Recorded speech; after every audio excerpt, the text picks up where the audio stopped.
There's a phrase that I hear from time to time, and that phrase is, that he or she rose to the occasion. And I think about here it's mid-May, and some of our college students are back home. Maybe the semester's done, the year is done. Maybe there are some people who are graduates. And sometimes in those last weeks, like right before the end of the semester, there's papers and there's examinations and there's labs to finish. And I'm often aware of a young man or young woman who had to do like 5 exams in 3 days. And they got through it all and did well. Hey, he or she rose to the occasion. It's the spring of the year, and maybe you like watching an occasional ball game on TV. Maybe your favorite baseball team's on. They're nursing a 1-run lead in the 9th inning.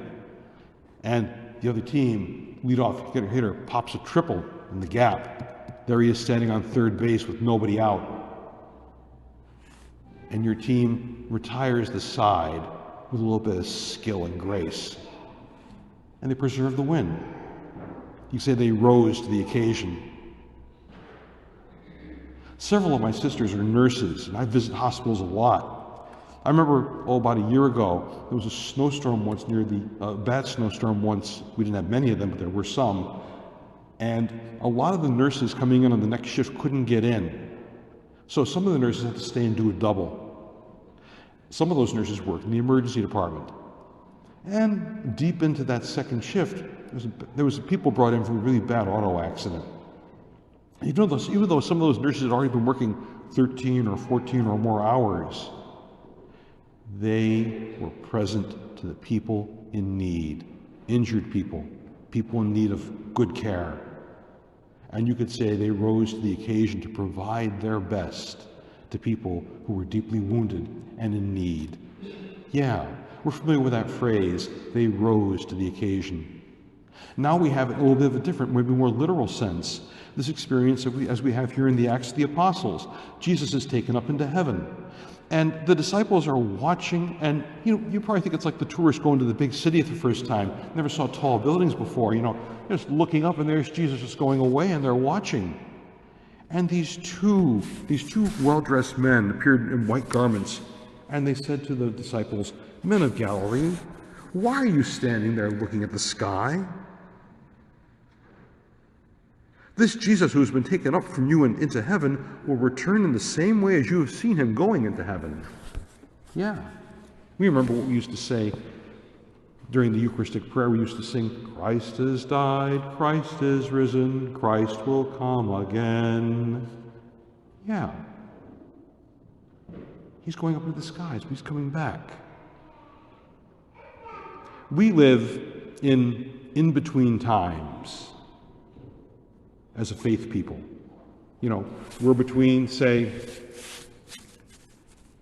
Jesus' birth, his death and resurrection, his ascension, and his coming again in glory. And there we are, smack in between Jesus' ascension and his coming back again in glory.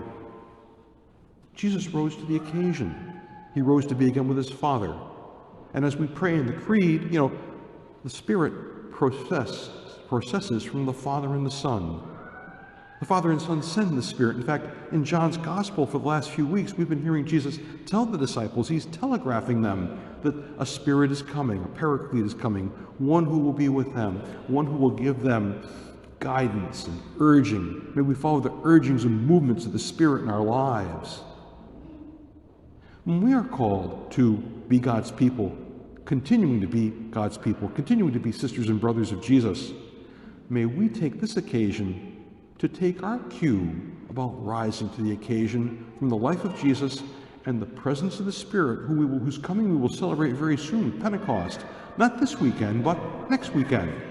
We continue this in-between time. May we think a little bit about what it means to be people who make themselves ready every day to rise to the occasion. How do I respond to my neighbor? How do I respond to members of my family? How do I respond to the needs and the hungers of the world? How do I respond to the Lord? Can I rise to the occasion too? Because Jesus has shown us the way. And we may not always understand how we can follow in the way, but he is that way and truth and life. He ascends to his Father, and Father and Son send the Spirit. What can we do to let the presence of Jesus in our hearts and the continuing presence of the Spirit to guide us, that we can rise to the occasion too?